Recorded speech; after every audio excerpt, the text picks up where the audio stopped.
Bonjour, cette vidéo concerne uniquement les métiers de la mesure où on va parler d'intervalle de confiance. Donc, au niveau du contexte, une usine qui produit des fils de 6 mètres de long et on va mesurer leur diamètre en millimètres dans un échantillon de 40 fils, au hasard avec remise pour qu'on soit dans les bonnes conditions. On a à ce moment-là une mesure de la moyenne et de l'écart type de notre échantillon qu'on vous donne. On vous propose en première question de donner une estimation ponctuelle de la moyenne et de l'écart type. Ensuite, d'aller faire un intervalle de confiance avec un coefficient de confiance de 95%, puis d'interpréter le résultat obtenu.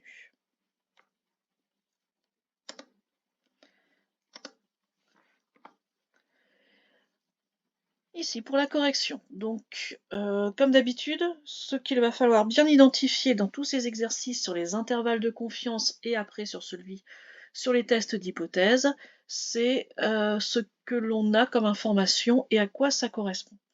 Donc comme je vous l'ai dit en lisant l'énoncé, ce que l'on a ici, le X bar et le S, c'est ce que l'on a mesuré sur l'échantillon. Donc ça, c'est des statistiques vraiment, c'est pas de la théorie, c'est ce qu'on a été mesuré. À ce moment-là, on va essayer maintenant de le théoriser et c'est pour ça qu'on vous propose une estimation ponctuelle. Donc, on sait que dans un échantillon, la moyenne et l'écart type vont varier d'un échantillon à l'autre. Le but, c'est d'essayer d'un peu d'uniformiser ça. Donc, ce que l'on vous dit dans le cours, c'est que quand on a la moyenne d'un échantillon, elle doit être normalement équivalente à la moyenne de la production, à la moyenne théorique.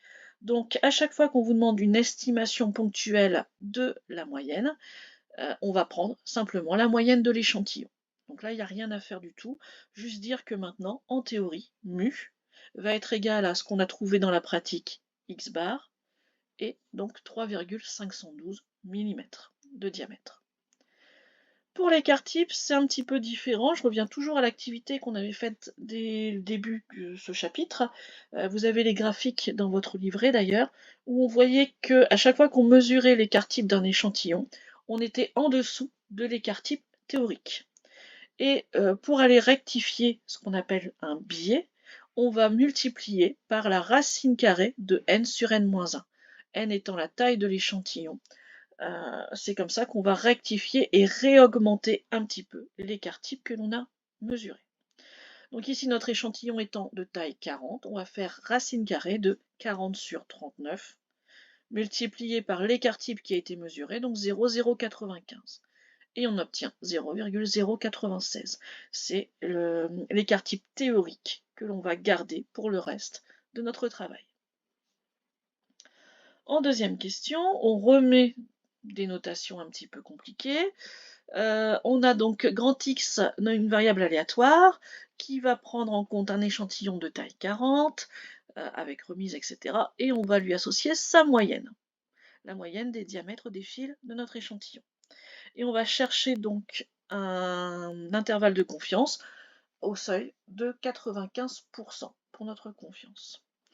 Donc ici, on va appliquer les formules qui sont dans le cours, et donc avant ça, on va détailler quelques petites étapes. Donc notre coefficient de confiance de 95% nous donne un alpha égal à 0,95. Ça correspond sur notre courbe de Gauss à une R.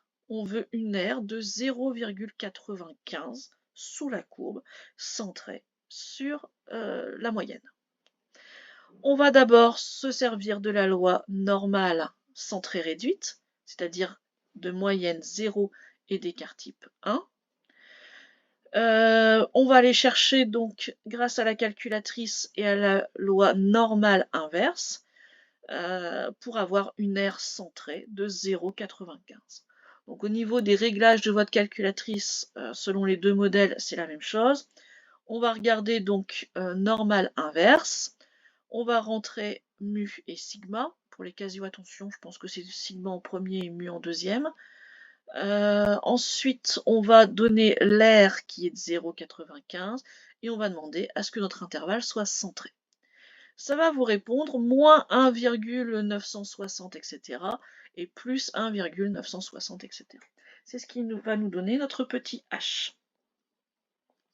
Et ensuite, on va aller le multiplier par sigma sur racine carrée de n. On remplace tout ce qu'on a. Le sigma, c'est bien celui qu'on a eu à l'estimation ponctuelle, celui qu'on a modifié. Et on obtient donc 3,482. Ça, ce sera notre borne inférieure. On refait la même formule avec un plus, et on obtient 3,542. C'est notre borne supérieure. La phrase de conclusion, on a notre intervalle qui est ici, mais on va s'en servir dans la phrase. Lorsque l'on va produire donc nos fils avec cette configuration-là, on va avoir des lots de 40 fils qui auront en moyenne un diamètre qui va se situer dans l'intervalle 3,492-3,542 mm.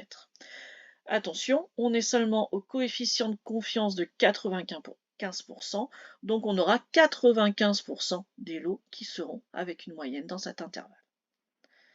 Voilà. L'autre type de question qu'on peut vous poser sur les intervalles de confiance, c'est la question inverse, qui est un petit peu plus compliquée, où on vous demande la taille de l'échantillon pour que on soit dans un certain intervalle. Et à ce moment-là, il faudrait travailler sur, par exemple, l'une des deux équations, on peut prendre la deuxième, et ici, garder la racine carrée de n pour arriver à ce résultat-là, et par équation, retrouver le petit n correspondant. Voilà, je m'arrête là, et on va retrouver ce contexte après dans un deuxième exercice sur les tests d'hypothèse.